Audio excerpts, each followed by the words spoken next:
What I wish I would have known going there, not to associate with certain people. Like, I mean, it's bad. I hear, Matt, hey, Kiki, what's going on? But I don't think I had any bass in my voice at all. Hey. That's a 10-level drop. Yeah. I'm going to tell you right now. Oh, I can't believe I'm going to say this. I wish I had known that because of my appearance. So here's what the podcast is going to be about. Okay, talk to me. It's about preparing to go to prison. Here's why. I mean, you know, I do like keynote speeches, stuff like that. So I was contacted by someone who is working with an attorney who is representing a white-collar criminal who is recently, and we'll talk about this, he went to trial. Well, he was indicted. He went to trial. He lost. And he believes he's about to go to federal prison. Is his collar the only thing white? That's so okay. So it's. I want to know. So he's a white collar crime, whatever. You know what I'm saying. I'm just saying. God, it's so corny, and Jess would think that was so cute. Is it a white guy, black guy? No, it's a white guy. Oh, okay, I'm asking. All right. So somehow or another, he worked for the. I believe, and I could have some of this wrong. I believe he worked for the municipality in his area, right? Okay. And there were allegations of fraud or misrepresentation, something along those lines. However, there was no money lost, nothing like that. Somehow or another, he, according to him, he had irritated a bunch of people, upset some people in the government, wanted to renegotiate some contracts or something. People got upset. Somehow or another, he got indicted for this, went to trial, lost, and is about to be sentenced to go to federal prison. So one of the guys working with his attorney reached out to me and said, look, this guy may be going to federal prison here soon. And he's... What kind of time? Well, I'm going to get to that. Okay. So, and he doesn't know what they were looking at worst case scenario because he hadn't been sentenced yet. And they were saying, we want to prepare him to go to prison. And I was like, okay, what do you mean? So they were doing like self-defense courses. Self-defense courses. Yeah, I can explain. Well, and they were actually. So I sat through like a couple of hours of them. They were pretty good. The self-defense course. Yeah, it was pretty good. Look, if you're a white-collar criminal, like it's not like guys are getting into fights in the office. You know, this is a guy who went to I'm sure he went to whatever, an Ivy League school. He went to prep schools. Like you're not getting into a lot of fights in these schools. So for him, he's like, what's going to happen to me when I get to federal prison? Am I going to be attacked? How do I defend myself? Well, all right. He didn't grow up next to the projects. I understand that. But a self-defense course is no way going to prepare you for any fight in prison. Never. I think it might. Self-defense is for a mugger that's wanting to get away. Self-defense is more like a brief interaction of someone that's trying to leave. Well, they basically... They did a bunch of stuff. Yeah, I thought it looked pretty good, to be honest. Okay, well, all right, and I watched it for several hours, where it was basically how to get the guy on the ground. Well, I'll go over it in a second. So wait. Did you have I didn't do anything. All right. So you watched it, and did you have a flash in your mind of, hey, that fight I was in? No, that might have helped me. I was never in a fight. Well, I mean, you know what I'm saying? Okay. Yeah, I was never in a fight. I got bitch slapped. But I was never in a fight. At the bitch slapping, you're like, hey, you know that maneuver there? Wouldn't have helped. It wouldn't have helped. Yeah. So what happened is, so they were like, look, we just want him to be prepared to go into prison. Like, what's he facing? What's he looking at? Like, what's the process? We don't want him to say anything that could get himself in trouble, because we've heard, like, they had heard me talk before where I'd said, look, you don't want to say that. That'll get you in trouble. You don't want to say that. Like, you want to say the right things. So I was like, absolutely. You're going to fly me out, put me up in a hotel, pay me. Absolutely. Like, let's do this. So I go out there and, we talked, but here was the thing. Here's when you mentioned what kind of time was he facing? Well, he didn't know, because here's the problem. The pre-sentence report, which is prepared by a probation officer. Most people think probation officer is like something you get if you get probation, but probation officers work with the federal government, and they will, in the federal sentence and under federal sentencing, they will prepare a pre-sentence report for the judge to help determine what your sentence is. So here's what's funny is the probation officer has more kind of almost more control over what your sentence will be than the judge, because the probation officer can say, look, Your Honor, I looked it over. This enhancement doesn't apply. This charge doesn't apply. This should apply. He should get a reduction because of this. He should get an enhancement because of this. Like, they have a lot of leeway. Right. And they 99% of the time, they go with what's on the pre-sentence report. So a probation officer will go and talk to you. He'll talk to the defendant. He'll talk to the defendant's attorney, typically at the same time. Then he'll talk to the victims. He'll talk to the victims. He'll call your family. He'll also talk to the U.S. attorney, right? The assistant U.S. attorney. Well, this guy went to trial, lost. They come out. They do the pre-sentence report. They talk to everybody. He gets the pre-sentence report, and it says, and I could be wrong. It might be a month. I might be a month or two off. He's supposed to get like 14 months in prison. 14 months. Yeah, right. It's nothing. Yeah, that's camp status. That's what I said. It's not even worth unpacking. Yeah. So he'll still be shitting out Burger King when he gets out of prison, right? So anyway, so I was like, okay, he's going to go to well, first of all, in the district he's in, which I once again don't want to mention it, right? The specifics, but in the district that he's in, he would most likely go to a low, and within a few months they'd send him to either to a camp or probably just put him in for halfway house, and he goes straight to halfway house. You're talking about you're talking about with a 14-month sentence? Yeah. Like the time that he gets makes all the difference in the world and where he's going to go. Well, no, I understand that, but I'm saying if he was in California with a couple of years, he's going straight to a camp. But yes. in the jurisdiction he's in, most of the time, no matter what your charge is, they send you to a low. Within 6 months, they'll send you to a camp or to a medium, or whatever. Oh, yeah. You see what I'm saying? In that you're district. Probably right about that. Right. So, like I said, I immediately sat down. I was like, well, where are you out of? And he explained it. And I was like, they were like, oh, well, most likely. So here's the other problem. Sorry, let me finish. So he gets this pre-sentence report, says 14 months. And it was like between 10 to 14 months. They give you a range, right? Like, what a range, what a joke. But so he gets it, and he said they're all saying, oh, you're going to a camp if you get that. The problem is, as soon as the pre-sentence report came out, immediately the U.S. attorney said, I want an extension of 30 days because he wants to go and argue with the probation officer that he should get more time. Argue or basically tell him, practically. So at this point they're going back and forth with probation in writing. You do it all in writing. So they were at the point where he's going back and forth. Well, the problem is, based on what the U.S. attorney wanted, they want this guy to get like 19 years. What? Yeah, 19 years. So it was like between 17 years and 19. And they're arguing for the high end. So the the PSI had 14. Not even his lawyer. The PSI had a year and 2 months. Right. And the prosecutor wants 19 years. Yeah. It's just that much of an extension. That's a lot of filling in the blanks. It's ridiculous. Oh, hit him with every enhancement he could get. I still don't think they could get to 19. And I agree, but then again, here's the problem: is that he went to trial. So he went to trial. He says, like, my U.S. attorney hates my guts, and everybody says that. And he said, my judge hates my guts. Now, in my case, I felt like my U.S. attorney really despised me. I felt like the judge, obviously the judge is like, I'm pissed about what you did, but he was like, he didn't really care one way or the other. I felt like he followed the law, even though it was harsh. This is what he's saying about his judge. No, me. I'm saying it. About your judge or about his situation? I'm saying in my particular case. In your case. Okay. Jesus H. Christ. I'm trying to follow because you're bouncing. In my case, I feel like my judge was fair. He was harsh, but he was fair. U.S. attorney, I definitely think, despised me. But he's saying, like, the judge hates my guts. The prosecutor hates my guts. Like, everybody involved hates my guts.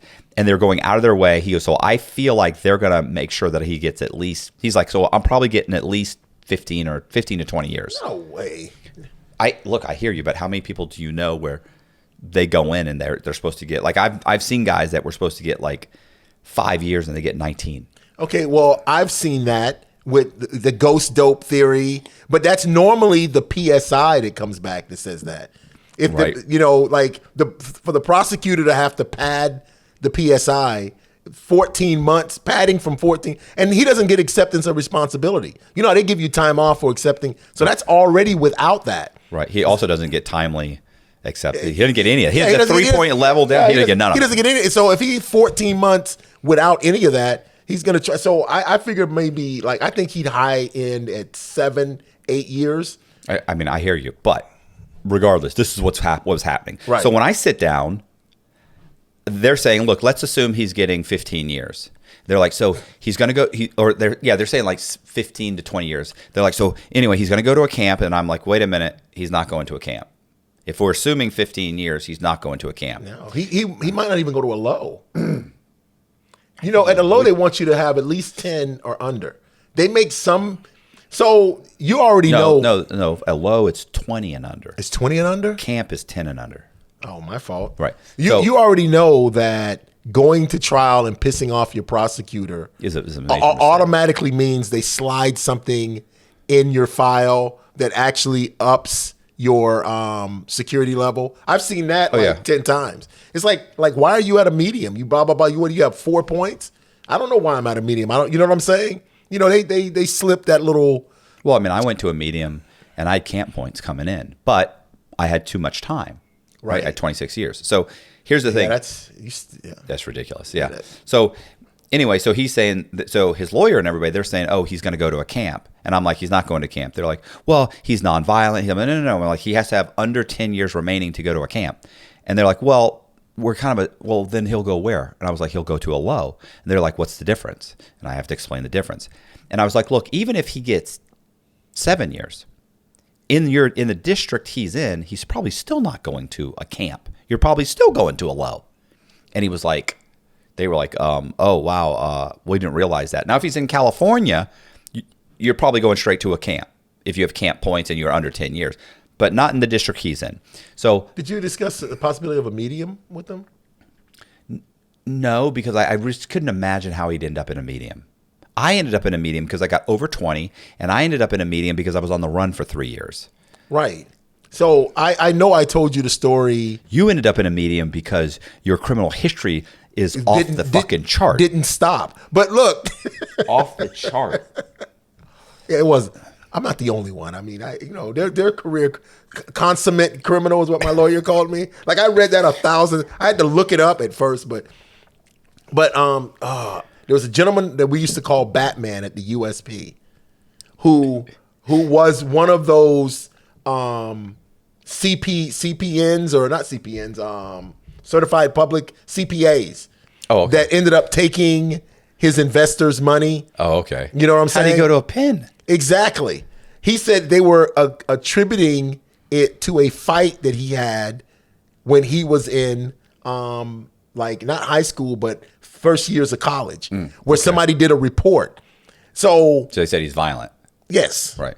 And was he black? No, he's white. Oh, wow. Okay. And he went to. I was going to say, he could have gotten the enhancement for being black. Listen. That's the invisible black enhancement. The black, we call it the black hand, but that slaps you. But he went to trial and won, and then they re-indicted him, and the second time he lost. But he said the prosecutor was livid. And that's the little, if his judge and his prosecutor hates him, that's what I'm telling you, the little piece of paper that's in your file that enhances you up. Okay. I didn't discuss it. I'm assuming he's going to end up in a low. I can't imagine he ends up in a, look, the guy has enough money that he could probably get himself out of a medium within 6 months. You know what I'm saying? Like he could, put in whatever.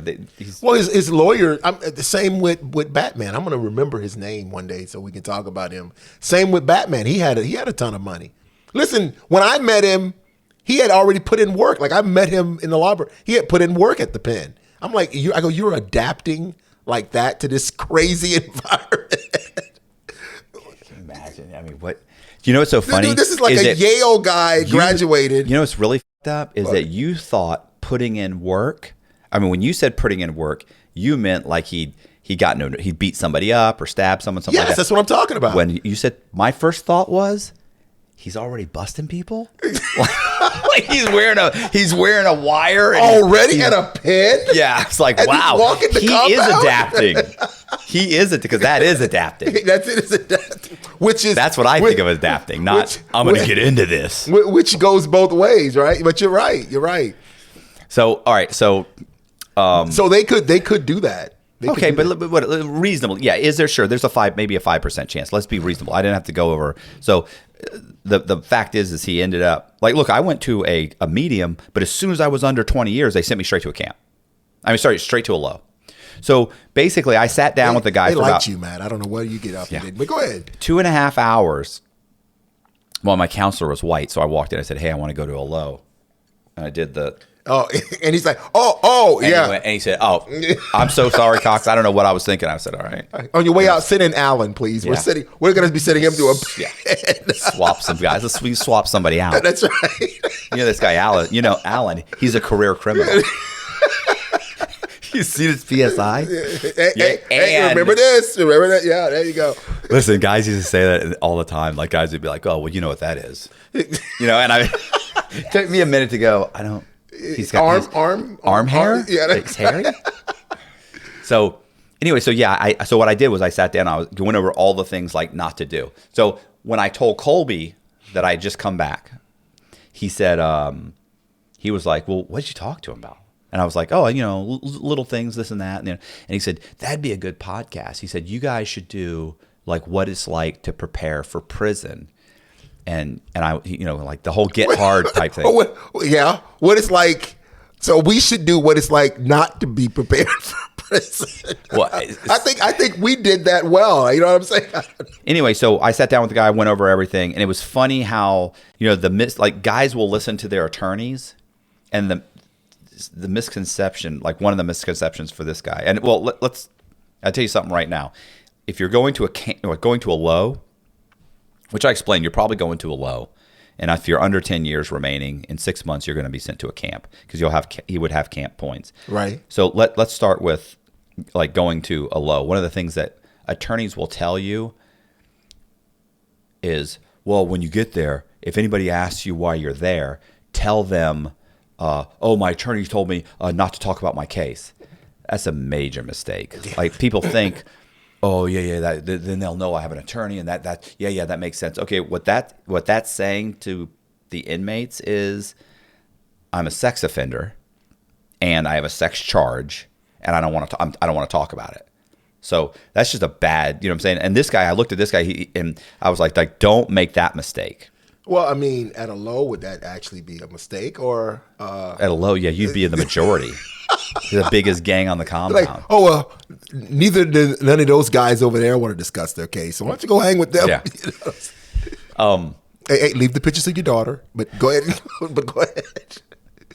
Oh my God, this guy. At Coleman, they after I'd been there probably a year or two, they actually had to Coleman Low. Okay. They stopped allowing you to put pictures of your family up on the corkboard because the offenders they would get into fights over them. Not that they would, but they would be staring at someone, or they would take somebody's picture, and a guy would find out and he'd get into a fight with them. So they said, you know what, you can't display any photos of any family. Like they didn't want to say any family at all. So, but anyway, so I explained that to him. Like I sat down, I kind of explained it piece by piece, like, what to do, what not to do, what to worry about, what not to worry about. I had nothing to do with the self-defense portion of the training. I know you look at me and you think tough guy. Matt, I would think like a guy like you, he can handle himself, but I can't. Neither one of us, but right. Go ahead. So let's start at a camp. Go ahead. And the camp's easy, like, you're fine. Neither one of us have been there. You've been to high school? Yeah, you're fine. You're not getting extorted. You're not going to have to join a gang. You're not going to have to stab anybody. You're not going to get into they might have fights, but immediately if you get into a fight at a camp, you're shipped. You're gone. Yeah. All right. So most of the time, it's like it's kind of like the low. Get there, get into a routine, and you work. You actually, the camp is like a full-time job because you maintain. Probably if it's at a complex, you probably maintain the complex. Right. And when when you say complex, you mean like there'll be a camp next to like a penitentiary or a medium or right. And so you maintain the grounds. Right. You're cleaning up. So you're part of the crew that maintains the exterior of all the. So everybody works. Right. So they have enough people to feed. So as soon as you get to a camp, you're given a job that's going to require you to work. What's funny is, and sometimes those camp people actually have to go into the pen or whatever institution's locked down and prepare the meals for those people. Yeah. So it's when you're at a camp, you're very busy, so you're very occupied. Also, 90% of the camps don't have fences. No, they'll have 300 to 500 inmates, and there'll be 4 guards. Yeah, that's another thing. Never come around. That's another thing. And visitation there's no visitation room. It's a patio area. Yeah, it's almost unsupervised. Maybe one guard. They pull in and you can greet them, walk them to the cars. It's unbelievable. Right. Listen, I know guys that have the keys to like a truck. Yes. They drive around. I know guys. They actually take the guards. Like when we worked for Mr. Harmon. Yeah. So you knew that the staff parked at opposite institutions, and they had like a inmate courier drivers that would drive them. So they could call and somebody would come pick them up and take it to their car. But if you worked at the pen, you didn't park at the pen. You parked at the medium. If you worked at the medium, you didn't. You know what I'm saying? You didn't park at the institution where you worked, so no one could get your tag number. Right. I mean, Harmon told me that. I'm like, are you serious? You guys are really worried, huh? Yeah. Worried, I was gonna say the other thing is at the camp, like, listen, the camps are so like off the chain wild that guys are. There was one, and I know I've mentioned this before because it still cracks me up. And inmates were leaving the camp in Atlanta. And they were going out and robbing 7-Elevens and then coming back. And they have a fence in Atlanta, jumping the fence, coming back in with the stuff and then selling it in there. There were actually times when inmates would leave for the weekend and they would have a homeless guy stay in their cell for them and be counted. Get out of here. Listen, there's an article, the robbery one, there's an article where the cops were like, we know where the inmates or where these guys are because they chased them from the 7-Eleven. These guys had a stolen car.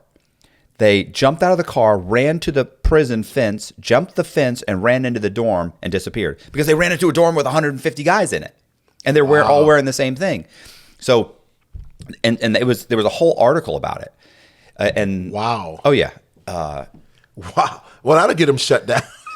Yeah. Well, you know, talk about losing. Like, I'd be like, dude, what are you doing? All they did was they put a taller fence up. I don't even know if Atlanta might actually be closed now. I'm not even sure, but they were talking about closing because it was just horrible. Well, it's in the middle of the city. It went to a medium. Yeah, but no, I'm not talking about the pen because they have a camp there. I'm saying they were talking about closing the camp. Oh yeah. But it's in the middle of the city. Yeah. So you got all these guys that are from the city. In the middle of the hood. Yeah, in the hood. Like, this is a stupid place to put this place. So in Coleman, same thing. People will make drops. So listen, and I don't want to get anybody in trouble, so I'll be vague. I regularly get phone calls from people that are in the camp that are eating Chick-fil-A, they're drinking alcohol. I mean, it's off, from multiple camps. I know guys, and they're calling me, and it ain't on the institution phone. Hey, what's up, bro? Oh, cell phones are rampant. And listen, when we were in Coleman, there was like 1 or 2 cell phones in the whole thing. Now there's hundreds in the low. There's hundreds in every single unit. There's hundreds of cell phones. Yeah. Pete said every single time they have a shakedown, he said they'll find 50 to 100 phones. That's the ones that they find. They're making hooch constantly making hooch. Wow. It's off the chain. There's no controlling it. Well, here's what Pete said. My buddy Pete said that the problem was during COVID, the guards that could retire retired. So they had to rush to hire people to fill those positions. So you got guards or COs that are retiring that are making $70,000 a year. You're hiring a bunch of guys making $35,000. So Pete said the problem was some of these guards have been there 15, 20, 25, 30 years. He said, so the average experience for a guard at Coleman, he said prior to COVID was like 16 years on the job on average. He said when he left, the average guard, he said the senior guard on the compound had been there 4 years. Wow. He said, so these guys have no fucking idea, because it takes time to realize if an inmate's saying this, it's because he actually wants to do this. It's like, where do the inmates hide the hooch? Oh, they hide it in here in the ceiling. Sometimes they'll do a false back. Sometimes they know, the cops know all the places. If a wire comes up missing from a guitar string, the new guards are like, oh, okay, well, I don't know where it is. We need to look for it. I don't know what could you do with that anyway? You could make a shiv with it. You could make they make tattoo needles with it. Yeah. And that's a bunch of tattoo needles. So there's all these things that they don't know. They're still learning. And so what happened, and they're not paid anything. So what's happening is people they're bringing in cell phones. Like, you go buy a $50 cell phone. I'll have somebody Cashapp you $500. I'll have somebody waiting for in the parking lot with $500 in cash. Bring in two, you make $1,000. Yep. Or $900, whatever, and I'll put the money. You don't have to put minutes on it. We'll put the minutes on it. My family will put minutes on it. I can use the phone, and so they're like, I do 2 or 3 of those a month. I can make an extra $1,500, maybe an extra $2,000 a month. That could be that's an extra $24,000 a year on top of my $35,000. That's worth it, right? And that's nothing. That's not if I'm bringing in booze or I'm bringing in anything else. So anyway, at a camp, it's super sweet in a way. It's very sweet, right? Supposedly the guards treat you like they talk to you like you're garbage, because this is what I heard. Oh, because of the lack of security. It's kind of like the halfway house. Yeah, like they talk down to you because they know you don't want to go anywhere. Yeah, like you don't want any trouble, so they're not super polite and respectful. But then again, you're at a camp, you'll never see them anyway. It's like when I was at the low, you never saw any of the guards. You might see them, but you don't have to have any interaction with them. Really? Yeah. Oh yeah. There's one there. Almost the whole time I was there, probably a few years in, there was maybe one CO for both units. What? And each unit had about 180 guys. So you have both sides. Both sides. So you have one guard walking, and they almost never walked around. They almost spent all their time in the office with the door closed. They can't see out. They got a window, but it's facing the hallway. You can't even see out. You're sitting in there playing on the computer or sleeping. I can't tell you how many times I'd walk by and see the guards are just out. They'd close the blinds, turn the lights off, and go to sleep. Yeah. They know when the lieutenants come around. He's not going to come around until 4. I'll set my alarm on my iPhone. I'm going to sleep for a couple hours. Don't bother me. So that's 360 guys he's supposed to be watching. He's not. That's when you were there. That's when I was at the low, and it's got to be 10 times worse now. So let's go back to the camp. So a camp's a joke. You're going to work. Well, I mean, there's no need to prepare him, and there's no need for preparation. Yeah, except like this is a prison job, and you're going to be at work, and you're just going to be dealing with a lot of other people. Well, and honestly, a lot of stuff I went over with the guy was like, a lot of it was, I get mentally what he was going through. He had kids. He's got a wife. How do the phones work? How often can I call? Okay, how can I communicate? Like I had explained core links to him. I'd explain how it worked. It's like, okay, so it's like an email. Kind of, but it's not like an email like you think, Right. Well, do I have access to the internet? No. But you could get a cell phone. But keep in mind, if you get caught with a cell phone, you're probably going to SHU. You're going to be shipped. So to a higher custody, and probably maybe across the country. Right. You're pretty close. Where he may end up was probably on an hour or 2 hour drive from where there were a couple of camps and lows within a couple hour drive from where he is. Right. So you have to decide, do I want to make that risk? Now, I explained to him also, it camps, Lowe's, pins, whatever. There are guys that will, for a fee, will keep your cell phone. So they keep your cell phone, they keep it charged, they keep everything.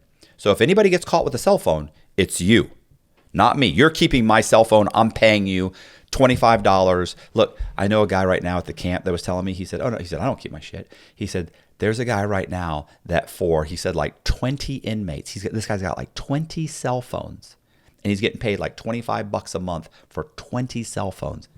That's not even $1 a phone. That's crazy. 20. He get $25. $25 a month for each phone. For 20 phones.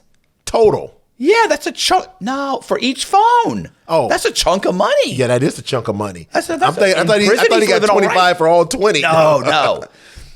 But no, and he's keeping them, and he's like, yeah, he keeps it. He said if he gets caught, then he gets caught. He'll go to he's not going to, don't tell anybody, So anyway, so that's like the camp. Like the camp's a joke. If you have money, you can live like a king at the camp. Anyway, I went over everything with him, and I also explained to him that core links cost money, right? To use the email. Yes, that still costs money. How that works, if you're fighting your case, how getting a legal locker works. Like you have to have a special legal locker. You have to, like I explained everything. Like, hey, keep your lock on your thing, lock it, make sure you keep it locked. If you think, I'm going to go to the bathroom and come back, people will rob you. Like that's a problem. Did you ever have anything stolen when you were at Coleman Media? You know what I had stolen one time was my MP3 player. And I don't think anybody stole it because it was, so when you got your MP3 player, right? That wasn't at Coleman Medium, though. Wasn't that at? This is at the Low. At the Low. I never had anything stolen at the Medium. Oh. So at the Low, that's when you could get MP3 players. So I got the MP3 player, but they had the charger was right out in the main lobby. So you put it on there, you plugged it in and sat there, and people would leave. And so people didn't steal it to use it, right? Because you could only use it for so long. You had your number attached to it. What they would do is they would steal it because there was something inside of it you could steal, like the battery, and they could use it as a lighter. And I don't think anybody stole mine. A couple of them had been stolen. And so I put mine on there, left, came back, and like an hour and a half later, I went back to get it. Boom, gone. And so, furious. I bought another one. I never let that happen again. Like I always just sat there and watched the thing while it charged. So I explained all that, everything. So I don't think that a camp is a big deal, right? Other than being away from your family. Right. So let's go on to the Low. Yeah, because we've been on this camp forever, and neither one of us have been there. Neither one of us have been there. Yeah, but I've heard. I could see the camp. Me too. I could see them visiting out in the and I know I could see them visiting out in the parking area outside with their family. Well, listen, Matt, going the prison and jail experience based on what is completely different. Like, yeah, you're in there with the brothers. I walk in, I'm a target. Oh, yeah. They swap. I mean, granted, you may get more time. Yeah, that's true. But you're gonna have an easier time. Well, and the only thing I think I got different is they get the perception that I understand how to walk around in prison. Right. That's the only thing. Until you start talking. Until I start talking, then they're like, what was it? The Oreo? Yeah. Oh, Zach, you're an Oreo anyway. So I think maybe personality-wise, people kind of took to me, and so I ended up getting a lot of lessons. In like about 3 people would educate me on like wherever I was, like at the Medium, when I was at the Low. I had trying to think about the old guy's name. He was telling me, he's like, look, he goes, you've been in jail before. He goes, you got to understand, these people here have never, like, these are people who are used to the street, which means they'll call the police on you. That's what the guy told me when I started at the Low. I was there about 2 months, 3 months, right, before they realized that my points were 16 instead of a 15, and then they shipped me over to the Medium. I didn't know that. Yeah, I told you that. Well, then I forgot because yeah, I was there about 60 days.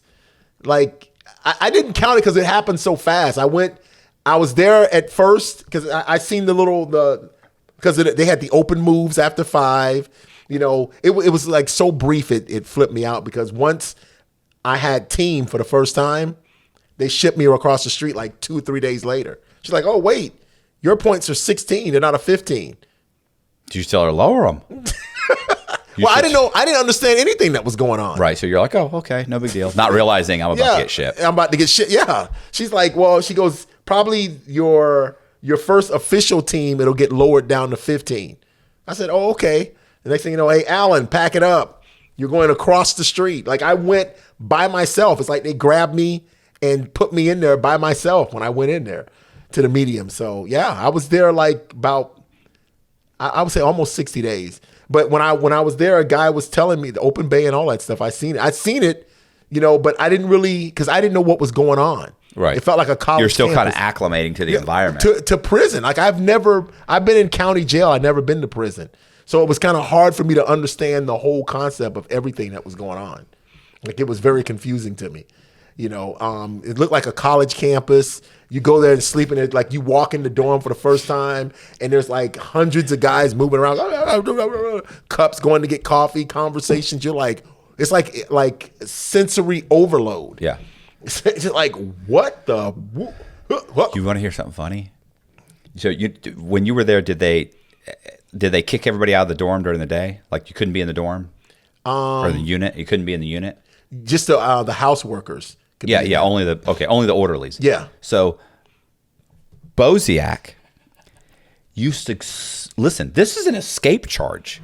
He didn't. He's like he would actually climb up under the bunk bed all the way up into the corner with a pillow and a sheet and roll it up and go to sleep. He'd sleep until noon. Go to chow. They call it go to chow, come back, go back in there and lay down and sleep. Wow. Can you imagine what would happen if they've caught him? Some guard would try and say like that's an escape charge or that's, they'd try and say some bullshit like that. I was like, bro, you could get in a lot of trouble. He's like, that I ain't going out there. It's too hot. Yeah, it used to be hot. That rec yard. But really, you could just really walk the compound. It wasn't. Yeah, and it was a closed compound, so you can't be walking around. It's a closed compound. You had the 10-minute moves. In the daytime. Yeah, he did this in the daytime when they kicked. After chow, they'd open up the yard and then you get the free move. Yeah, you can move around anywhere and stay. Then you can be after chow. You can be in the unit, right? So he didn't have to hide under the bed. He'd lay under there. Listen, Chris Marrero, which actually you don't know who he is, but Chris Marrero told me. He said I almost shit my pants one time. He said he came back for chow, laid down on his bed, and he said, and Boziak came out from under the bed. He said, scared the shit out of him. He's like, ah! He's like, wait, what are you doing under there? When'd you go to there? He's like, I've been down in here the whole time. What I wish I'd known when I went to the medium, I'm gonna tell you right now. Oh, I can't believe I'm gonna say this. I think I must have said this before. You may have. I mean, I don't. You think I know what you're thinking? I wish I had known that. So, I wish I had known that because of my appearance, and because I am, so you've heard me say this. Out here on the masculine scale, right? I'm about a 5. Right? Maybe in masculinity? From 1 to 10, maybe a 4 or 5. I don't think I'm super masculine. I don't know anything about sports. I don't know. I'm not a tough guy. I don't fish. I don't hunt. I'm not a guy's guy. I don't think of myself like that. In prison, I want to say I'm hovering above 0. You know what I'm saying? Like, I might as well be wearing a dress. Like, I'm lucky that when I got to get about 0. I'm lucky when I got there. They didn't make might as well be. That's a good line. I like that. They didn't make me shave my head so the mop wig would fit better. So I it's bad. So I mean, here's what I really wish. One, I had prior to going to the medium, I was at the U.S. Marshals holdover. Right. There was a gay guy there. His name was Kiki. And so, there's only like 50 or 100 guys in one unit that you never leave. Everybody's cool with Kiki. Hey, what's up? I'm not saying I'm shooting the shit with him, but I know who he is. Right. I know why he was there. And I remember even talking to him one time saying, bro, are you worried about going to prison? He goes, are you serious? He goes, gay guys rule in prison. He said, exactly what some gay guy told me. Oh, we rule in prison. oh yeah, he goes, Like, whatever. He said, I'll be there a week. He said, I'll have 2 or 3 new pair of shoes. I'll have, like, he was going on and on. Oh, guys will be coming up to me wanting to buy me stuff. Guys, that's why I kind of knew what was, when it started happening, I started realizing, I'm getting a weird feeling here. I feel funny in my tummy. I don't like the way you're talking to me. I'm getting some Kiki vibes. Yeah. So you think I'm Kiki? So 2 things happen. I get there and they send you to the one dorm. Was it A2? A2, A2. yes. I go to A2 first. So in the medium, you go to A2. You stay there 2 weeks until they figure out where they're going to put you. Right. Go Whose to unit team you're under. Right. I go to A2. I get there. And as soon as I walk in, I hear, Matt. And I look up and I see Kiki on the top tier. Oh, my God. So you have to walk up to where the guard station was in the middle. You have told me this story. And I looked up and I said, hey, Kiki, what's going on? But I don't think I had any bass in my voice at all. So it wasn't like, hey, Kiki, what's up, man? It was like, hey, Kiki, what's up? I mean, not thinking, hey. Not like, hey, Kiki, like, hey, Kiki. Yeah. It was bad. So, one, never should have had that conversation. Never should. I should have been like, I should have looked around like, who? I don't know you, man. With that voice. With that voice. Yo, man, I don't know you, bro. Who you talking to? Ass. Yeah. Punk. Yeah. Waving to me like, did you see that motherfucker? So, but I didn't. And so the other thing I wish I'd known was that when you went to... Well, even if you were a 5, at that very moment, that's a... No, I'm hovering around drop. 0. Right. And so even if you went in a 5... Oh, I went negative. Right. And with the Kiki, that would have dropped you... That's a 10-level drop. Nah, bro, that's a 10-level drop. Hey, Kiki! Absolutely. Yeah. Listen, I'm lucky I had a good celly. It could have gone bad. So next thing is, the next day, I went in to get my clothes. You have to show up for a laundry or whatever, to the laundry to get your uniform assigned. So I go in, stand in line, get up to the front and say, hey, and they go, oh, what's your what size are you? And I went, I'm like what size are you in the waist? I said, I'm like a 30-30, 30 length, 30 waist. They go, okay. And I said, I'm like a medium or a large in, shirt. And he went, yeah, bro, I'm going to give you a large in the shirt. You can come back, switch them out. He said, 30 in the pants. He said, yeah, bro, like they run tight. And I went, are you sure you're a 30? Because they run a little tight. And I went, I said, yeah, I'm pretty sure like a 30. He said, well, all right, man, I'm going to give you a 30 though, because I think you're more like a 34 or 36. And I went, no, I'm not a 34. Anyway, all right, well, I'll give you a 30. You can come back if you got a problem. And I said, no, I'm good. He gave me the 30s.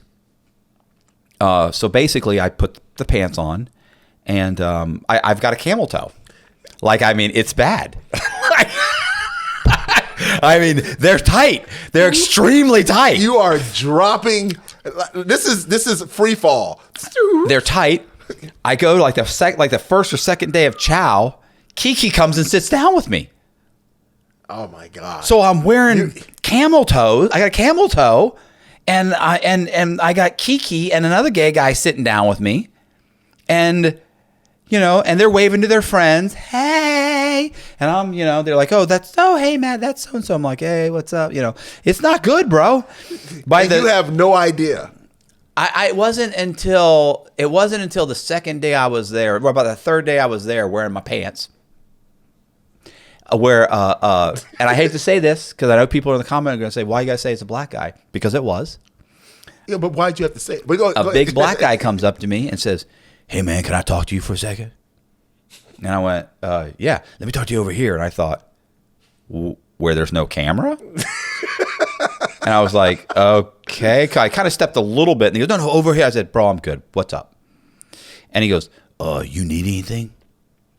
And I went, no, I don't need it. What do you mean? He goes, you need anything? Like, you need some shoes? I'll get you some shoes. What size are you? I'm going to get you some shoes. And I went, no, I don't need any shoes, bro. Yeah, you wearing the boots, man. You need some tennis shoes, man. And I went, no, I'm okay. He said, look, I'm just saying, I'm looking for me a friend. And I went, a friend? listen. If this wasn't the sixth time I heard it, I'd have cracked up every time. Listen, and I mean, I I went. didn't have to go through this. No, You didn't know Kiki? No, But anyway, go when you come in covered in tattoos, people don't think anything. They think he's making in a trailer somewhere. So they're not thinking that. And I'm sitting there, no tattoos, wide-eyed, and Kiki, Kiki friendly, befriended Kiki, wearing with a camel toe, and I'm like, what? Seems like a friendly place. I mean, you'll find a friend. What?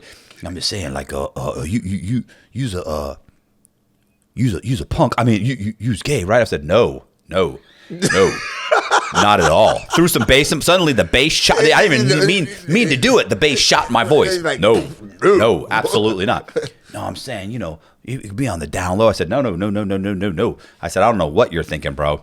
I'm good. I don't know nothing about that. I said, I got nothing to say to you. I don't need nothing. Do not get me anything. Turn around and bolted. So then I'm walking like to chow, and another black guy walks up to me. Once again, not a racial thing. Just happened to be. Whatever. You want them to, he wants y'all to believe that, but go ahead. Happened to be. Listen, 60% of the compound was black. So guy walks up to me and goes, hey, man, can I talk to you for a second? And I went, I'm walking to I was walking from Chow Hall to walk the track, and I was walking back, just walked by the guard shack. Guy walked, hey man, can I do something? Oh, can I talk to you? I was like, yeah, what's up? He's like, I work in the Chow Hall. You know what I'm saying? I was like, oh, okay. He's like, I'm just saying, like, you need any food, you need anything, you let me know. And I went, no, I don't need anything. He's like, and you needed something from commissary? I said, no, I don't need anything from commissary. Man, let me get you some shoes, bro. I said, bro, what are you doing? I said, I don't need any. So I said, no. So then I meet Reese, which is my cousin, and I say, Reese, man, listen, what's going on, bro? This is what's happening. The first time you met Reese? Yeah, probably within, we talked for an hour or two, right? Right. Because I met him at commissary, and then later that night, I went to his unit and met Jason Weeks and him.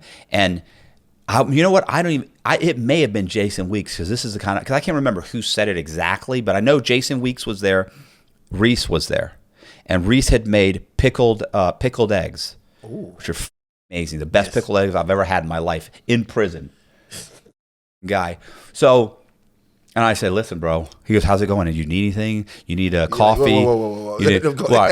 For some reason, it came off different when Reese said it. when a white guy said, but go ahead. So, and I'm like, no, I don't. He's like, you want coffee? I can get you coffee or something. And I said, no. I said, you want to hear something funny? And he said, what? I said, you're not the only person to offer me anything since I got here. And Jason, they both like, really? What do you mean? Like one of the guys walked up to you, white guys came up to you, offered to give you sour slides and a lock and stuff like that, some soups. I said, no. I said, I've had a couple black guys come up to me and offer me. And I'm like, I don't understand what vibes I'm putting off. And Reese goes, well, first of all, you're eating lunch with Punk. And he said, I've already been, the white guys have already told him that. Really? Your cousin's eating lunch with a Punk, by the way. And he said, you got to stop eating lunch with the Punk. And I went, it'd been like one day I happened to have lunch with the guy. And I was like, which wasn't a good thing. And I was like, okay. And he said, and then I want to say it was Jason goes, you might want to trade in your camel toes too. And I went, what? He said, you got a camel toe, bro. And I said, yeah, they are tight. He said, tight? You got a camel toe. And I'm, he's like, you got, and I was like, the guy told me. He's like, I understand. I'm saying tomorrow you go trade those in. And don't leave the unit until. Pricks.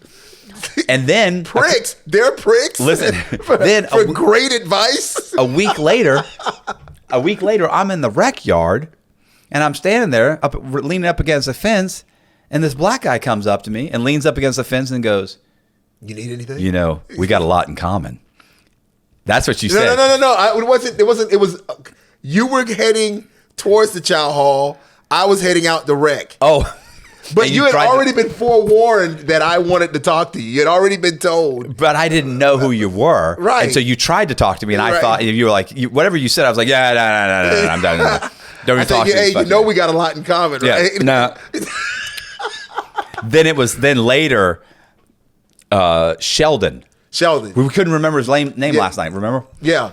Last time. So he comes up and he said, man, this guy, I told you, this guy wants to talk to you about fraud. He's here for fraud. He tried to talk to you. He thinks you're prejudiced or something. I went, where is he? Yeah, he's here for fraud. Yeah. And he brought you over and you're like, hey, I tried to talk to you. I was like, well, I didn't know. Which was the first time I heard the story. But I've had some issues. Traded my camel toes. Started throwing a little bass in my voice. What's up? What's up? What's up?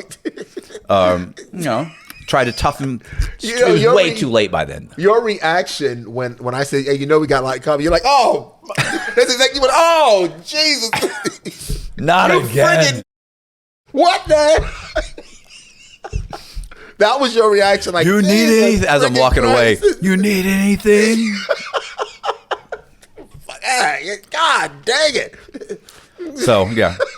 That's what I always tell everybody. The difference between the medium and the low is that at the medium, if somebody puts a Snickers on your pillow, don't eat it. At the medium? No, at the medium, if someone puts Snickers on your pillow, don't eat it. At the low, you can eat it. Nobody's going to do nothing. But is the gesture the same? Are they saying the same thing at both places? Yeah, but one is a little more ominous. It could be bad. It could go bad. Yeah, that's right. So what I was going to tell you, the other thing was, you were there remember the guy when we were teaching GED, one of the guys would walk in and he'd put a Snickers on my desk. Oh yeah. And one time I grabbed the Snickers, opened it up and ate it, and he got all what the Oh, you know who that was? That was Wayne. God, he was funny. Remember Wayne? Yes. Because you know what? I think you had told the story to the class. Oh. Like and the whole class was like busting out laughing. We used to have a great time in there, man. Yeah, those guys exchanging stuff. Oh my God, man. That was the guy. I know Boziak's heard this. That was when you were trying to teach the guy how to count and and he said like I have my bitch count my money. You said, well, what if she takes advantage of you? Like what if she lies to you? And what did he say? I'll put that pipe on her ass. Yeah. Put that pipe on her. She count that shit right. And you said, go ahead. No, you look. I remember I looked over at you and you were like, yeah, he's got a point. It's a little rational, Matt. You gotta things operate different at the bottom. You know what I'm saying? Good times.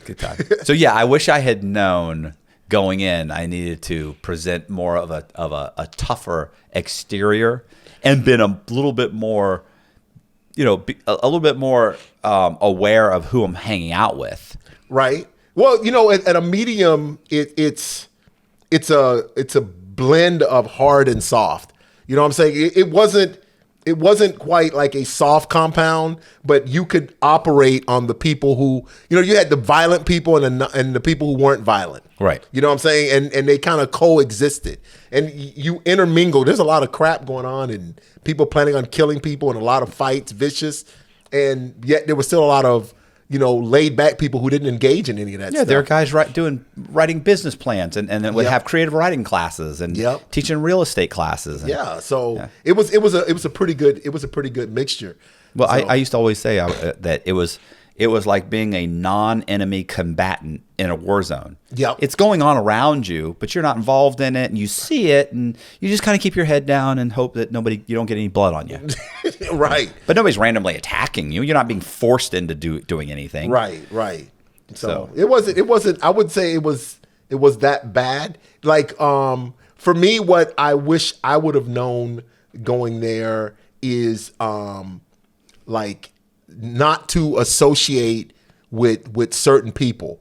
Like it's like you were like with Kiki.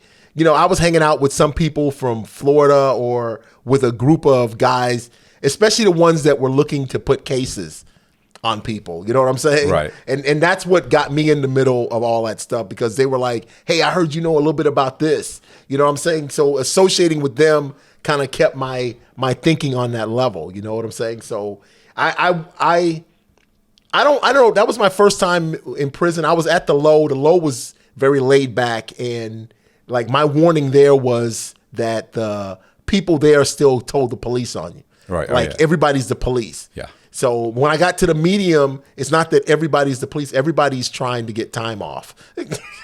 Yeah, I was going to say, it's funny because when I taught the real estate class at the At the medium, like I would walk in and I'd say fucked up shit. Like I'd explain, like, here's how you hide your down payment. Like, you got to, you keep it in your bank for so much, but you can always do this. You can always write the contract like this. Here's how you can get, like, I'm telling, like, I'm giving some blatant fraud. Right. Never got a complaint at all. Went to the low and was teaching the real estate class and realized, hey, people tell the police here, or they tell us the CO's on you. Guys drop cop outs left and right. I've been told that. So I'm going to tailor what I'm teaching and just basically just teach the correct way. Right. So I taught the correct way. And I still had people dropping kites saying, hey, this doesn't sound right. What this guy's saying, he's saying fraud. I'm like, it's not fraud. I'm explaining owner financing. I'm explaining a wraparound mortgage. And I got called in twice and questioned. I'm like, what? Well, what was said? Well, I don't want to say what was said. I said, he said something about this, but I don't want to say who. And I was like, what are you talking about? Like, they were that petty? Oh, it was very petty. I'm like, so nobody's saying that I said, this is somebody who doesn't understand real estate. That's why he's in the real estate class. And he's saying that he thinks that I'm saying something that might be illegal. He's like, he said it sounds illegal. I go, here's what I taught at my last class, because obviously it came from that class. And I explained, boom, boom, boom, boom, boom. I'm like, now, I guess if you don't know anything, you might think that could be illegal. I said, but it's not. And so, like, in my opinion, you have inmates teaching other inmates. Right? Yeah. So, but you're questioning the legality of the lesson. Then outline, if you don't want me teaching the way I did things, then give me an outline on how to do it. I think that's too much. That's too much for the staff to do. All right, so stop teaching them the illegal way. Yeah. Did you continue to teach, or you stopped teaching after they turned you? Oh no, I taught. Oh no. Twice the guy questioned me. Twice I explained what happened, and twice he's like, "Okay, go ahead, you're fine." Oh, he's okay. like, he wasn't that. It wasn't that. It was always like, look, if I get another complaint. But then the next complaint I got was 2 years later. Oh, okay. So he's like, I think he actually forgot that he ever called me in for the first complaint. Because you're like, hey, this guy said this and this and this. I'm like, yeah, that's not true, blah, blah, blah. And he was like, all right, that's fine. I never gave them any problems or anything. But what was so funny was when I would periodically say something that was kind of f***ed up, at the medium, nobody ever said anything. Like, they were appreciative, like, oh, nice, I like that. That's a good idea. You said something at the other place, well, it sounds like it's illegal. It's like, stop it, bro. You're not going to get me fired and get a Rule 35. That's not how it works. Over a get around solution. Yeah. That was the warning I got for my 60 days at the low. Like, these people are going to tell on you for everything. Yeah. That was the forewarning. I got no warning at the medium at all. It just came out. It just came out. And like I told you, I got mixed up. Like, I got mixed up with like a guy named Bruce Canestra, who was trying to jump on a murder case, but he was trying to jump on. A guy told another guy about a murder he committed. So Bruce is the third party. He tried to get the guy that he told to get more information so Bruce could go to the police and include himself and the other guy. Right. It just turned out to be a huge mess. Do you remember the guy that was selling cigarettes? There was a guy, short guy, not short, he's probably my height, but he was like a gang member or something. Anyway, he had like a 30-year sentence. He had gotten it down to like 20 years. He'd been moved, and what he told me was, because by this point I was still at the medium, but the newspaper article had come out where it said I was cooperating with the FBI on the politician guy. So he immediately, he's like, talk to you about it. So now we're kindred spirits. Of course, he's a tough guy. He's a gangster. He ain't telling nobody. He ain't snitching on nobody. But to me, he explains to me, here's what's going on. And he's telling me, like, look, if you know anybody in here that's got a cell phone, and I'm like, why? What's going on? He explained to me that at the last prison he was at, he got 10 years off his sentence because he set up several guards. He had one of his buddies go to a guard in the parking lot, one of his buddies from the street, go to the guard and say, look, I'll give you $1,000 if you'll bring in XYZ. And I want to say it started with tobacco. So the guard sneaks in tobacco. He starts selling tobacco. He's making money. Tobacco's worth a lot of money there. Amen. So he's making a whole bunch of money. And then I think he started bringing in some weed and some other things, right? Like I don't think it was ever really that big of it, that serious.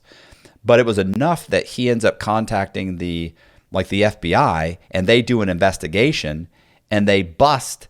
It ends up being 3 or 4 different COs who are bringing in stuff for multiple people at this point. And he ends up getting all of them busted and charged. So in the middle of the night, he said they actually told him. Yes. Weren't both? He was telling both of us at the same time. I was going to say, I think you might have been there. Yes. Yeah. And they came in and grabbed him. Yes. In the middle of the night, they came and they had hoods on. Yes. They had hoods on and everything. They ran in, opened the door, grabbed him, take him out, got him in the van or wherever it was that they got him, and they said, "Where do you want to go?" Yep. And shipped him right then. Shipped him right where he wanted to go. He gave him so much information, and he said it. Right. And they wanted to get him because they were coming in the next day to get the cop. Yes. They wanted him to be safe. Well, he was doing the same thing at the Medium, or he was trying to do it. Remember, he wanted me to flip Harmon. I'm glad you remember more of the story than I do. Well, flip Harmon. What was Harmon doing? I mean, other than just being a complete idiot. Well, that I was Harmon got a promotion. You know that, right? So Harmon was the guy that Zach and I worked for in education. Yeah, he was. Yeah. He had a class. Right. And so Zach basically did all of Harmon's work. Do you know Harmon? All of it. Harmon wrote speeches for him, by the way. Wrote assignments, all kinds of things. He wrote. You put together an entire meeting. He had an organization. Got him a job as the re-entry coordinator. We put together, and he goes, "Man, that thing went beautifully the way you set it up." It ended up being a teacher of the teacher of the year yes. or CO of the year? Got a bonus and all that stuff because of him. Do you know when he worked on Saturdays, he used to bring me food. Oh, I remember he hamburgers and stuff like that. That's the least he could do. Yeah. Well, but that could get in a lot of trouble though. He bought me a porno DVD. Whoa, didn't know that. I didn't tell you that. You didn't know. You didn't trust me much. I think you left. I feel like you didn't trust me. I think you left. Yeah, you came. That's right. You came back. Right, I had and just you were left. gone. And you came back like a month later. Yes, but I ended up getting fired. Anyway, it's a long story.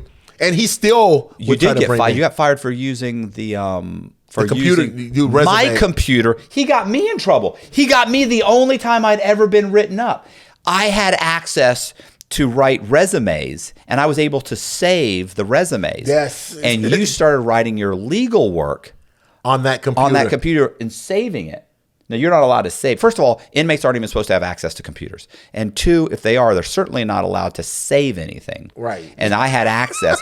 And when I was, and you know how that happened? Can you imagine firing somebody for working out to save legal work? It's like, hey, you're fired. For what? Right. It seems silly now, but in prison, you and I know that's a big deal. Yeah. So what's funny is I was doing somebody's resume, and we were going to lunch, and we were about to leave. And I said, print it because you said leave. No, you said leave the computer on. Don't turn it off. You said don't turn it off. Because I wasn't done, so printing it didn't do any good. It'll be deleted. You said don't. So that way it won't be deleted. I said, well, I'll just save it. And you went, no, you can't save. I said, no, bro, I save them all. And you go, no, you can't save on that. I go, yeah, you can. And I looked and I said, boom. I remember that. And John so and so, Steve so and so, Bill so and so. Remember that. And you went, you can save? It was like, and I was like, yeah. The moment of, oh my God. Next thing I know, Zach is like, hey, do you mind if I write my motion on this? And I was like, under my code. Like I had a special sign in under my username. I was like, yeah, that's fine. Because I can't, my username won't allow me. Yeah, I probably tricked you. Yeah. And I was like, yeah, that's fine. I'm probably a piece of shit like that. Listen, next thing I know. SIS. A month later, you're not writing one motion, bro. You're writing a 2255. You're writing motion. It's like a month or two later, I'm looking at my saved bin. There's all kinds of shit saved by you. And then one day I get called in, and yes, SIS, and hey, Mr. Cox, you doing legal work for people? No. That was me. Do you know an Isaac? I remember they said, do you know an Isaac Allen? My first thought was to deny it. And I went, no. And they go, you know him, you blah, blah, blah. And I was like, oh, you mean you mean Zach? Right. I was like, oh, Zach. I didn't know his legal name, his street name. It's like, it's stupid. So it's strictly platonic. I don't know what the hell this. Should have said, yeah, I know him. What do you do? Come on, man. You've seen my jacket. You know, That's I'll tell right, you. I'll tell you whatever you want to know. Let's put his ass away. What the hell was up? What's going on? And then you got, Oh, and I remember too, Harmon called me and he goes, listen, Zach's in the shoe. I was like, oh, I did go to the shoe for that. No. I went to the shoe for something else. Whatever it was, I remember. Because he got me out in 2 days. Harmon came and got me out. When he called. And he came and visited me. Listen, when Harmon called me in, he goes, listen, Zach's in his shoe. He was like, I don't know how long he's going to be there. He said, he goes, I need to know. What did he say? He said, but I know that you can take his place. And I go, well, you're wrong about that. I said, I don't know what he does. I said, I do this and this. I give it to Zach. I don't know what he's typing up or writing in. He's like, oh God, that's what I was afraid of. But yeah, somebody was trying to set me. They wanted me to set Harmon up. Right. Well, I can picture the guy too. Huh? I can picture the guy. And really, like, if I would have pushed, I probably could have, but I just didn't want to. Because guys like you were. That's why he gave us that spiel about like he showed me all of his paperwork of how much time he got off. Yeah. Right. And I'm like, wow, that's tempting. But I'm like, I don't want to, like, I didn't want to do it. I'm like, I don't want to do that. Right. I don't want to do I feel like that would be disturbing my comfort level. I don't know. I didn't. Clearly, I don't understand what he's talking about. I know. Morals or ethics? I don't understand. I don't know. I thought I had it nice. You know what I'm saying? He paid me but I could have it nice for less time. He paid me the maximum pay. He gave me the maximum pay at all time. And like I said, he snuck in food. Oh, listen, and you were robbing him blind. Listen, he had a cabinet that Zach could close, and he would close it so that the bolt didn't go in the hole at the very bottom. So when Harmon wasn't there, he could pry open the cabinet and he could pull out. Listen, Harmon used to tell me folders, everything, sell it. We have a budget of this, so let me know what we need to order. Yeah, come on, man. I had it made in the shade. Oh, you're getting pins and all gel pins and all kinds of. You know, sitting here right now, like at the time, it was like wow, but looking at it now, it's like this is so petty. So silly. Yeah, but it's a big deal. It meant, back then it meant a lot. I love that job. And that's what I was going to tell you. Like, Harmon had been there 3 years and he only had one person graduate. When I took over as his tutor, he had 17 people graduate in like a year and a half. Like all of a sudden people started graduating. Like he had no one, like he could care less. He didn't give a shit. He didn't give a shit about any of those guys. Like I don't give a if you learn or you don't learn. Yeah, he was trying to run out the clock so they didn't have to even take the GED. So the guy, and that's what it was. Like the medium to me were just a bunch of people trying to go home, like trying to set whatever they could set up to get to go home. That's all it was. It's like because it was an epidemic on that compound that I guess people would have killed somebody, go to that medium and say, hey, I killed somebody. Really? Yeah, I buried the gun at the stop sign on 34th and 16th Street. Listen, you know what I'm saying? I remember a guy, so I tell you a story. This was at the medium. There was a guy doing tattoos. He had tattooed a guy, a hand with a knife stuck in his back, right? So all it was a hand and half the knife and like blood, right? And so it's like, stabbed in the back or something, right? And this was a guy who did legal work. So he finishes a tattoo, and like 4 or 5 days later, this guy just disappears. I don't know what happened. 2-3 weeks later, a guy who he was doing legal work, you've probably heard this one. No, is it the lower medium? This is the medium. Oh. 2 or 3 weeks later, a guy at the medium disappears. They indict a guy that he was doing legal work for, which is weird because he actually got the knife, which is like stabbing someone in the back, tattooed on his own back. He was doing legal work for someone. The guy, while they're doing the legal work, the guy explained that he had been enhanced or given extra time because it was alleged by one of his co-defendants that he had murdered someone. and buried the body and or shot him, whatever. Now, the guy had disappeared. They never found the body, so they couldn't charge him. Right. But multiple people said he killed him. Like, I was there when he got shot. Another guy, hey, I was there. I know he told me he buried the body, blah, blah, blah.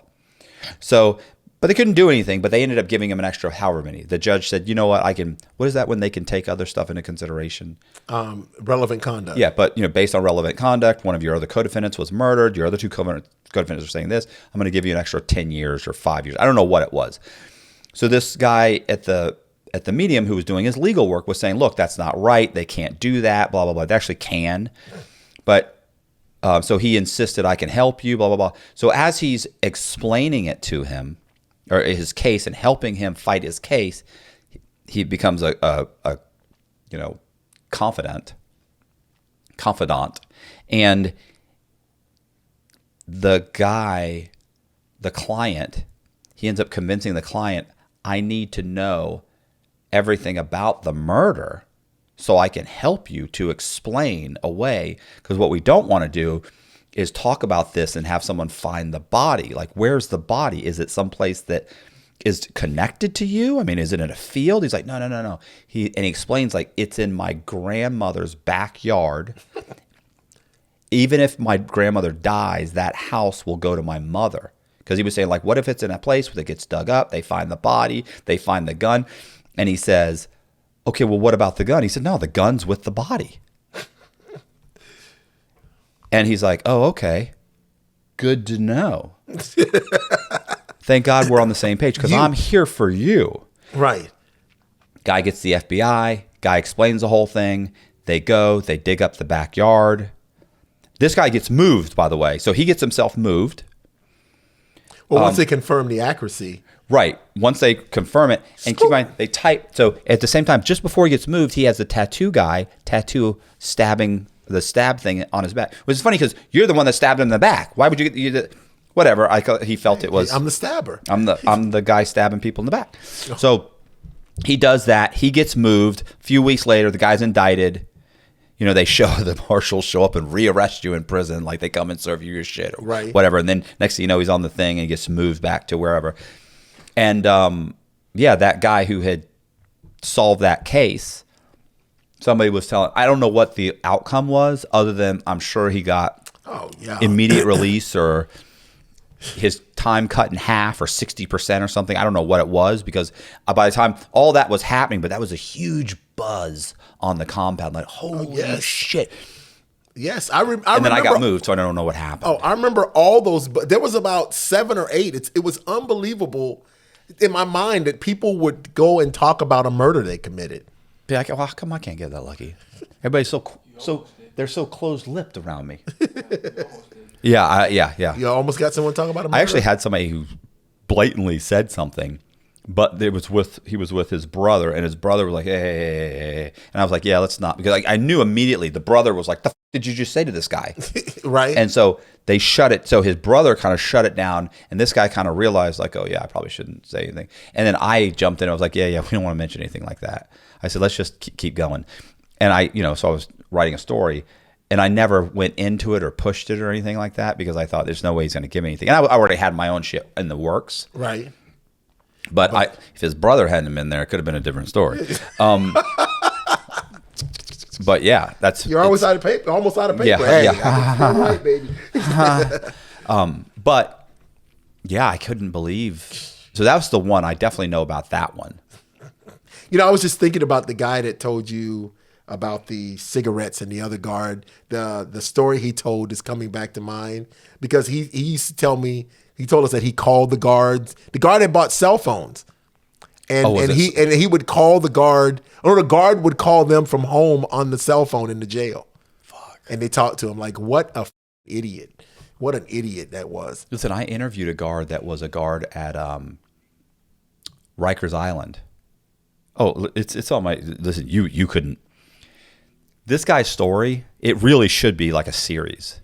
Because think about how unique this is. This is a guard who's people in prison, or in, whatever, the jail. It's Rikers Island. I don't think it's a prison. I think it's jail. But the people are there for 4 or 5 years sometimes, he said. He's literally, He started bringing in, same thing with this guy. Started bringing in cigarettes. Then it became drugs. It became weapons. Became all kinds of. Then he starts getting other female guards to have sex with the inmates. So they're getting like $1,000. He takes the guy, walks him into a closet where the female CO is already there, has sex with her. The guy gives him $1,000. He gets like 500 and she gets 500 or something like that. I forget what it was. Some of these guys are in there for years. He's like, and they got tons of money. So he said, to give me, $5,000 a month when they got millions of dollars, he goes, it's nothing. So, but he had a story that was actually optioned by Will Smith. It had been re-optioned a few times, he said, and then Will Smith did that stupid slapping thing.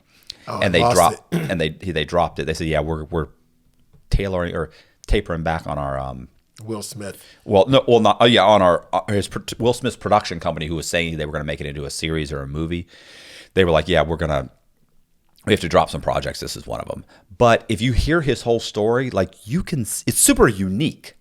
So it's like instead of a dirty FBI agent or a cop, it's a dirty CO. And the stuff that's happening, like he's meeting with people on the outside, like he's arranging things from the inside. Wow. Yeah, it was multiple people or just one guy? No, multiple. This went on for like, I'm going to say 7 or 8 years. It got so bad that he said when it really started clamping down, he asked for a transfer because he said, I knew things were going bad. And he transferred to another facility for like a year. And he said they busted him at that facility. He said, I knew something was happening because too many people knew something was going on or things were going on. Because there were other guards. He said nobody was doing it as much as me. Right. All right. So the last one is the penitentiary. The pen. So do you have to, real quick, in the pen, you get to the pen, because everybody you watch these things about is always the pen. You get to the pen, do you have to immediately, does somebody come up to you and do the whole who you run with? You got to join a gang. You got to fight. Well, all right. So I went to Beaumont, and it used to be like that because when you in the staging area, once you got all your stuff, they would bring you out to a certain area where you could meet up with your car, and then they try to arrange and set it up. But Beaumont had become Bloody Beaumont. Yeah. What's your car? What is your car? Well, and if you ask me, what is the one thing I wish someone would have told me going to the pen would be not to join the Florida car. Because I've lived in Atlanta, in Georgia, and I've lived in Texas a majority of the time. I could have been in the Texas car in Texas and been in big enough numbers that I could have like laid back. Right. Instead, I tell them I'm from Florida and I get in the stupid ass Florida car. So it's like a group, like a little gang, right? Yes. A car is, in a penitentiary, everyone kind of groups up based on race. If you're white, doesn't matter where you're from, you got to be there. If you're Spanish, depending on what gang you're in. Seems so racist. Yeah, unless it's the Spanish against another race, and if it's the blacks against the white or the Spanish, they have to team up. It's all kind of set up that way. But black people separate by cars. Cars. If it's a race war, it's generally a compound. A race war is the whole compound. Okay. So I mean, very rarely does it get to that. It got to that close one time. Anyway, it's a funny story because I met a guy. Because there was a race war in another prison, and I met a guy that was at our prison. They said, "Oh yeah, I was there for that." And he goes, the race war set off. He goes, I was in education, and I went all the way back to my cell without fighting. I said, "How'd you do that?" He goes, "Very carefully." He said it set off, and he grabbed his stuff, and then he just like walked through. The door was open. He went out the door and he just like made his way back to the cell. Like if something would go on, he'd kind of back up against the wall and then he'd come back out and just ease his way. Like a walk that's normally 5 minutes took him about 35 minutes. It was going off the whole time. And he made his way all the way to his cell without having to fight one person. Just ducking. Woo! That looked painful. Yeah. Okay, here I go. But I would have never joined I would have never told them I was from Florida.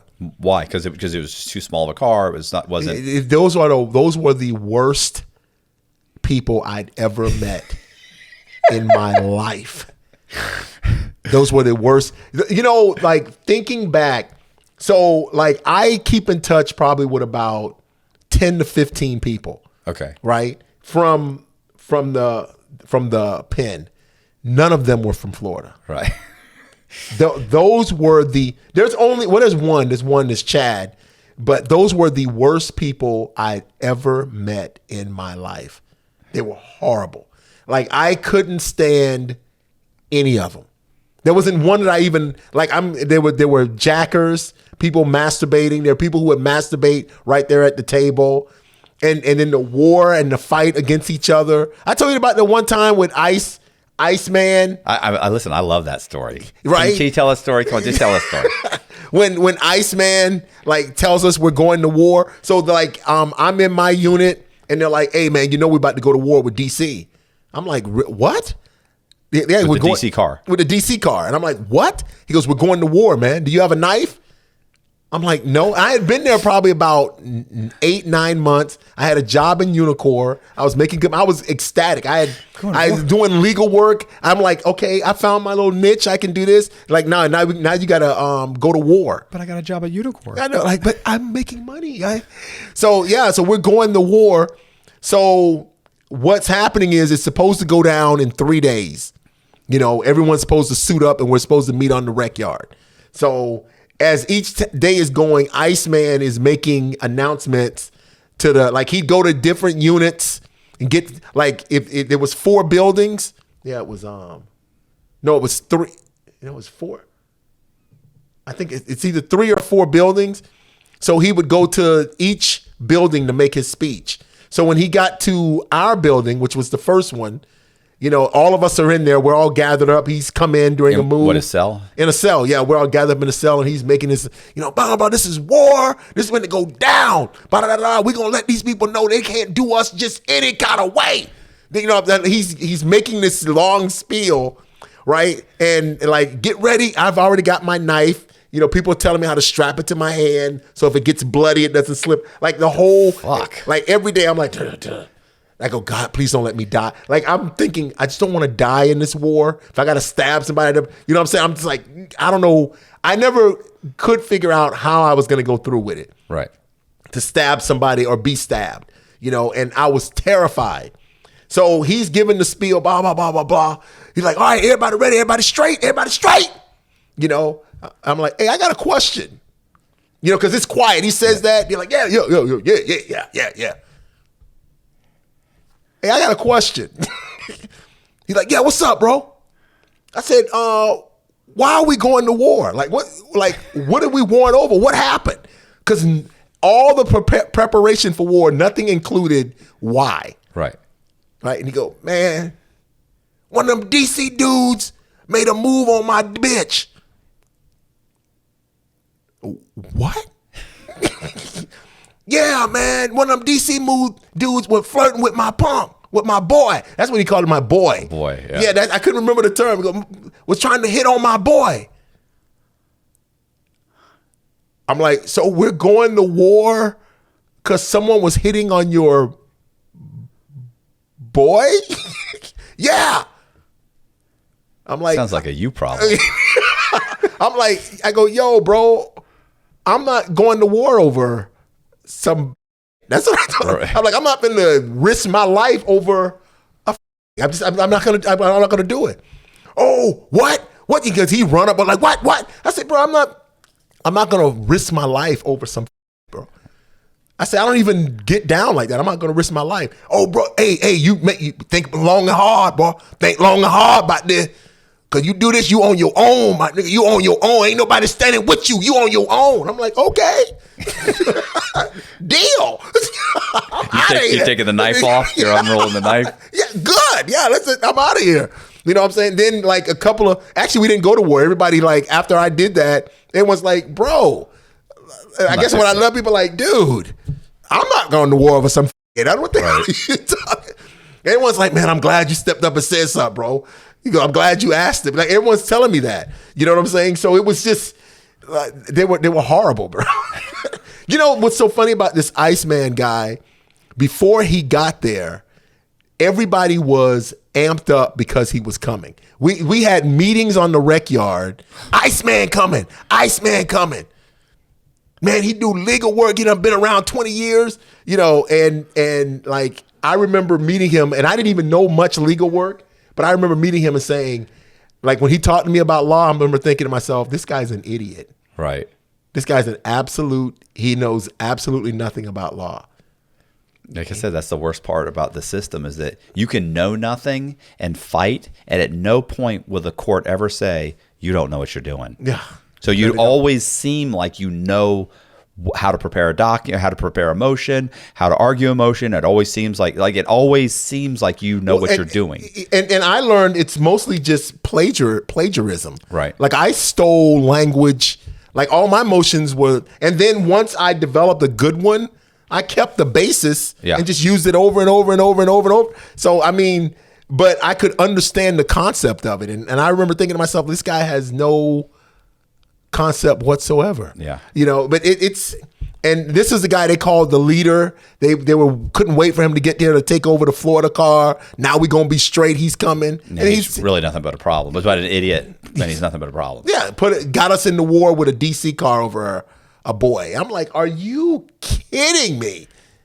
And like this was going on. This was at least a 3-day buildup without like anyone saying why we were going to war. Right. Like you guys don't even ask why you're going to get killed. Some guy hit on this boy. So what? So you. All right. So I would have rather been in a Texas car because they had big enough numbers. I was in Texas, so like I think there was like 2,800 people on the compound, and Texas car was at least 1,000 or 1,300. Right. And whereas Florida was probably like 180, 200. If I'd have been in a 1,300 person car, like I could have just been wallpaper. Right. You know, they just walked by me, and I could have stayed out of. Plus, I got along with all the Texas people. I lived in Texas going to college long enough that I could have just been in the San Antonio, Austin car. Most of those guys were from Dallas and Houston. So the couple people from that area I could have just mingled with, you know what I'm saying? Did you leave from the pen? Get out from the pen? Yeah. No, I went back. I went to Jessup, the medium at Jessup. Oh, okay. Which was much, much, much nicer than Coleman because it was smaller. Jessup doesn't even have 1,000 inmates. Whereas, you know, Coleman, like Mainline remember Mainline and Coleman was hours. Yeah. Like we remember one day we calculated how much time we spent standing in line. Oh yeah. Like what we're gonna. It wasn't just, but it wasn't. It was for everything. From laundry. It was for just everything across the board. How long for this? How much for yeah, I remember we stood in line for like an hour and a half, going. All right, so that comes up to about a third of our time. Yeah. It's outrageous. Have it for mail call. Yeah. For 25 minutes for mail call. Yeah. We're like, okay, minutes so you give 24 hours. Yeah, you spend like 4 hours a day standing in lines. So yeah, it was like I thought that was horrible. The food started off great at Coleman, and then it kind of went downhill, but nothing compared to how bad the food was at Beaumont. Really? Beaumont was a nightmare. I think if I would have left there and went anywhere, if I'd have started there and left there and went anywhere else, it would have been way better. Yeah. But Jessup's food in the compound, just the laid back, the unicorn, it was a much better experience.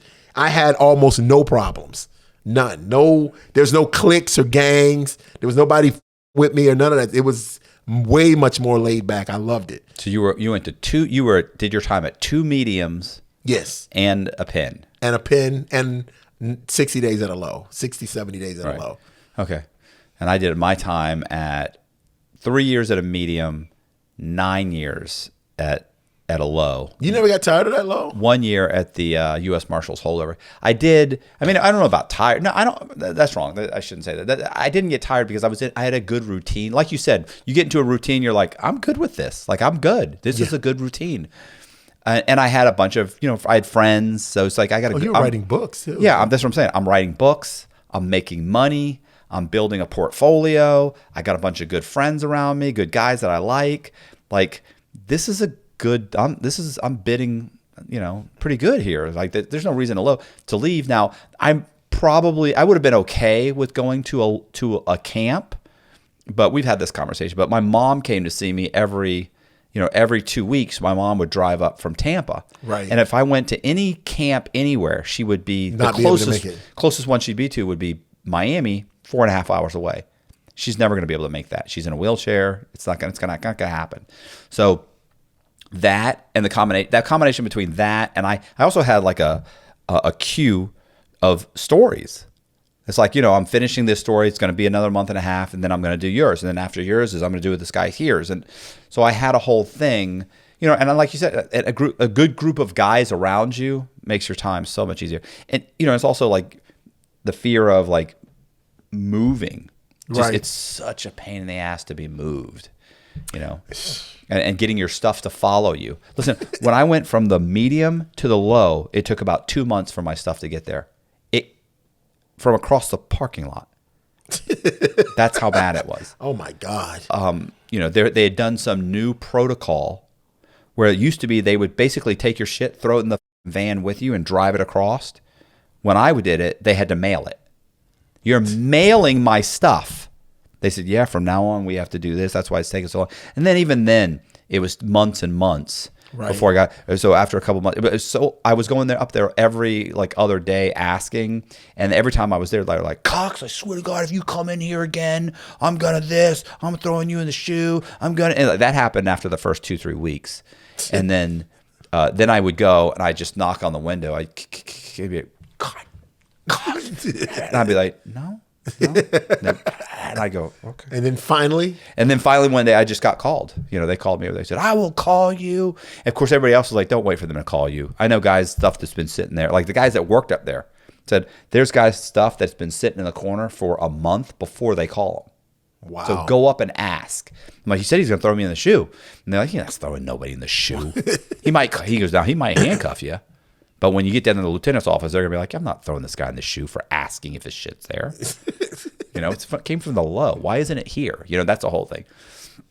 Anyway, yeah, so that, and also the discomfort of having to be cuffed, shackled, placed on a bus, freeze your ass off. And it's not like they're driving straight to Miami. You might get on the bus at Coleman, which is an hour north of Tampa, and you might end up going to Georgia. Yep, and then back down to Miami or to Oklahoma. Yeah, you might go. I know guys that are like, no, here's how I got here. I went here.